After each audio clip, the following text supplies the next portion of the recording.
특전사 1공수여단이 지난해 7월 국회에 건물 설계도를 요구한 사실이 드러나면서 논란이 일었죠. 이들이 12.3 내란 당시 바로 국회에 투입됐기 때문입니다.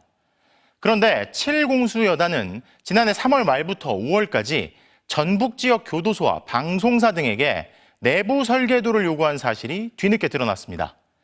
이들이 이런 요구를 했던 이유는 뭐였을까요? 조희영 기자가 단독 취재했습니다. 전북 익산에 위치한 특수전사령부 7공수여단. 지난 12.3 내란 당일 출동 준비를 하고 있었습니다. 13공수하고 7공수가 출동 대기를 유지하고 있었죠. 그렇습니다. 그런데 이 7공수여단은 지난해 3월 말부터 이상한 움직임을 보이기 시작합니다.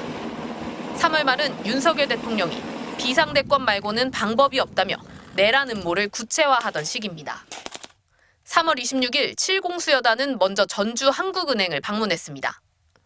이어 총선이 여당의 참패로 끝난 직후인 4월에는 전주 KBS를, 5월에는 전북 지역 교도소들을 집중적으로 방문합니다. 5월 7일 군산교도소, 이어 정읍, 전주교도소를 잇따라 방문한 뒤 28일엔 다시 군산교도소를 찾아갔습니다.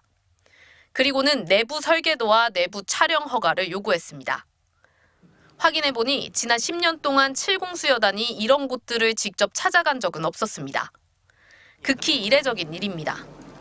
전북 지역에만 지금 교도소 방문이 좀 집중되어 있지 않습니까? 네.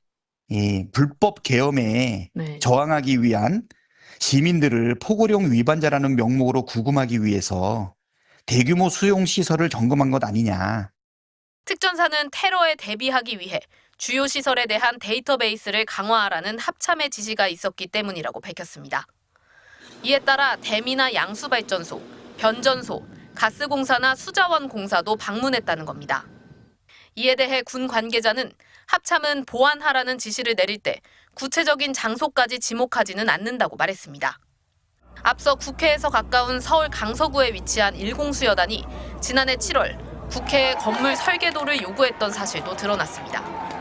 실제로 곽종근 특전사령관은 내란 국정조사 특위에서 작년 초 수도권과 후방 지역 중요 시설을 파악하라는 지시가 있었다고 말했습니다.